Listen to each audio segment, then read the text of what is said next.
everybody, so my name is Frankie Millard and I am a Crohn's warrior who has also got a stoma bag. This is something that's very recent for me, and I thought that this first video that I'm going to be doing on this channel would be a bit of a story about my journey and dealing with everything that's happened to me in the last few months.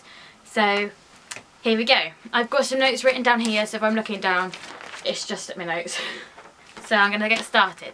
Day one, which was the Monday, I went to work in the morning and I felt rotten, like really rotten, and I had really bad pain in my backside and I just wanted to go home.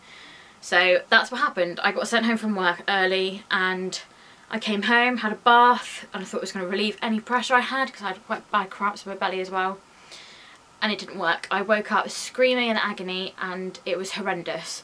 I've never felt so crap in my life. And then I got sent to the doctors by my parents. They both said that I should go, and the doctor told me I had an abscess. So I was like, that's fine, I'll go and get that sorted.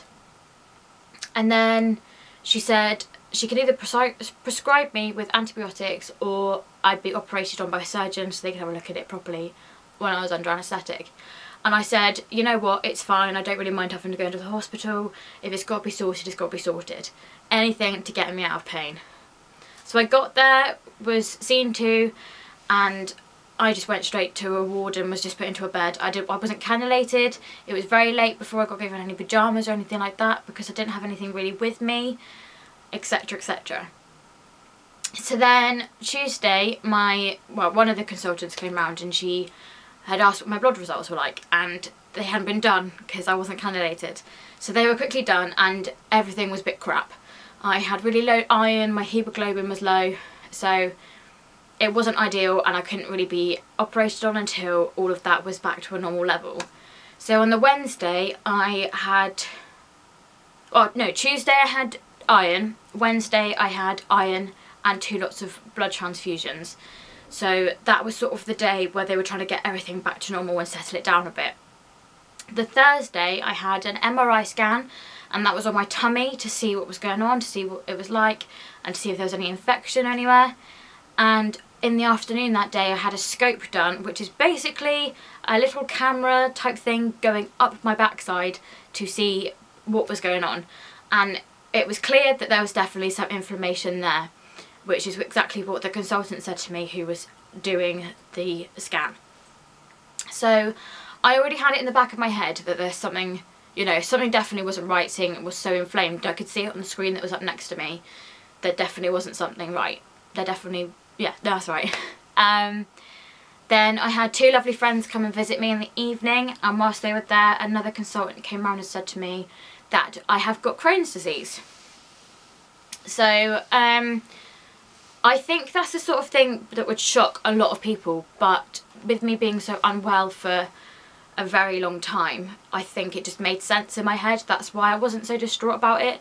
So yeah, that sort of happened and I was fine. And then the next day I had the abscess looked at and I was thinking, great, Friday, done, Saturday, going home. But no. That day another consultant came around to see me, and she was the one who'd actually looked after me with the abscess, and she said, you're going to have a stoma to heal it. And straight away I burst into tears, didn't know what to think.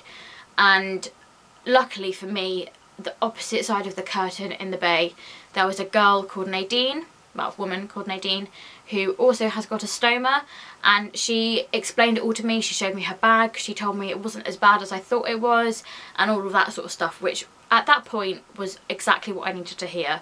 It was really reassuring, and yeah, it was the right thing I needed at that time. So then that happened. The Sunday and the Monday were bank holiday, so nothing happened then. The Tuesday, let me just check.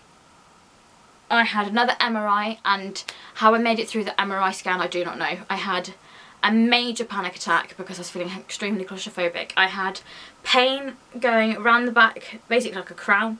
So it was all around where a crown would sit on your head, and then it was rushing down the back of my head and it was sitting just above my neck, and it was excruciating and I didn't know how I was going to carry on. But I did it, and it meant that on the Wednesday I actually finally had my operation for my stoma bag, and I haven't looked back since. I can eat things again. Not everything, a lot of things can cause problems at first because everything's a little bit inflamed and swollen when you've just had that sort of surgery.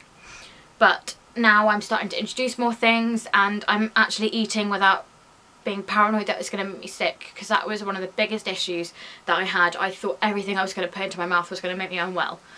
So that's amazing. The stoma really has changed my life, and that is something I'm going to dig into again in another video that I'm going to make. So then on the Thursday, things started happening. It started doing its thing, and that was great because it was another step closer to going home. And then on the Friday, my bag got changed by one of the stoma nurses who came round to see me and was just checking up on me and seeing how I was doing. What I forgot to say, the day after my operation, so on the Thursday, the surgeon came to see how I was doing, and I was sat up in bed eating my toast, and he said he'd never seen a patient bounce back from that sort of surgery as quickly as I had. The next day was a bit different. I was feeling very like bleh and quite unwell, but I think that was just the adrenaline kept me going on the Thursday. The Friday I didn't feel so great, but that's fine because that's bound to happen. The Saturday I did a bag change all on my own because the stoma nurse didn't know that I hadn't done it myself, because there's a team of stoma nurses and it was a different one who came to see me, and she had no idea that I hadn't done it myself, like at all, because I hadn't touched any of the stuff myself, hadn't cut anything myself, nothing. So she was really impressed with what I did. It was all correct, so that was great because I had to be signed off by them before I was allowed to go home.